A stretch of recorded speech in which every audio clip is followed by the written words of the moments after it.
Thor News presents You'll be an outcast. Superman and the Supermoon.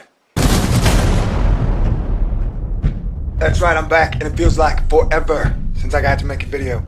This has been one strange, hard, and taxing week. I knew a learning curve would come along with having a YouTube channel. I did not know so much trouble would be attached to it. But hey, I guess that's what happens when you're Thor News. You're gonna get some supervillains along the way. And God bless everybody, and no matter how dickheaded you are, I forgive you. Let's continue with Superman and the Supermoon and science. Talking about how comets and moons, whether they be red or super, or blood moony, never have any type of omen premises. Even though, since the last blood moon, we have had Russia invade Ukraine, Israel invade Gaza, and America restart airstrikes in Iraq. But, that don't qualify. I don't know what does, man. You know what I'm saying? All I'm saying is, I sure hope this is the pinnacle and the peak, quote unquote, of all the crappiness, because the world deserves a break. How about a little peace and celebration for once? People, can you guys take a break fighting over your invisible god for maybe a day, a month, a year? Won't hurt you, man, I swear. Presented by Science at NASA.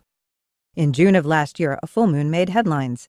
If you thought one supermoon was bright, how about three? The full moons of summer 2014, July 12th, August 10th, and September 9th, will all be supermoons. Scientist lady, I bet you dinner and drinks. You're gonna call it a coincidence. The scientific term for the phenomenon is perigee moon. Full moons vary in size because of the oval shape of the moon's orbit.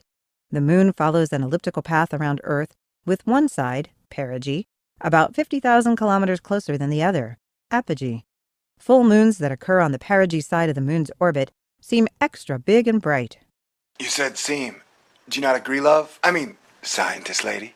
This coincidence happens 3 times in 2014. Jinx, buy me a Coke. Wait. No, I mean, bingo. On August 10th, it becomes full during the same hour as perigee, arguably making it an extra supermoon. In fact, just last year there were 3 perigee moons in a row, but only one was widely reported.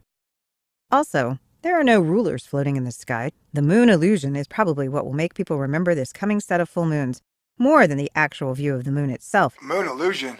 Wait, is this the whole trust not your lying eyes? Or watch, the right hand as the left hand punches you in the nuts? The illusion occurs when the moon is near the horizon. For reasons not fully understood by astronomers or psychologists, low-hanging moons look unnaturally large. Hey, I sincerely appreciate you, ma'am, admitting that there are some things scientists cannot fully explain. Although, I'm sure there are some scientists who believe they could fully explain it if you gave them a chance. And I do think it's cute when you can't explain it and you call it a coincidence. You say, hey, nobody freak out. The swollen orb rising in the east at sunset can seem super indeed. I guarantee that some folks will think it's the biggest moon they've ever seen if they catch it rising over a distant horizon, because the media will have told them to pay attention to this particular one. Rare? Why are you so frisky? High overhead. High overhead? Is that what you said? High overhead. High overhead. I guess this supermoon is making you extra frisky. Huh, science lady? There's a part of me that wishes this supermoon moniker would just dry up and blow away. Well then, come on. Let's put you to bed. You can try and blow it away all night long. All night long with the supermoon. Blow it away. Blow it all night long with the supermoon. And enjoy the super moonlight. Looks about the same size as any other. Whoa! You ain't gotta be rude. If you're talking about right now, it's because I'm thinking a lot and all the blood is in my brain. So... Okay, that's it. I think it's time to put you to bed. And I mean that metaphorically. If you can play, you gotta play nice. However, if it gets people out and looking at the night sky and maybe hooks them into astronomy, then it's a good thing. I mean that metaphorically. With no reference points. This is a Thor News presentation. Thor News presents You'll be an outcast. Superman and the Supermoon. That's right, I'm back, and it feels like forever since I got to make a video.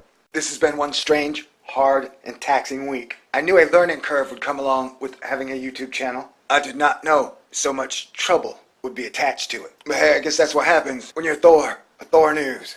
You're gonna get some supervillains along the way. And God bless everybody, and no matter how dickhead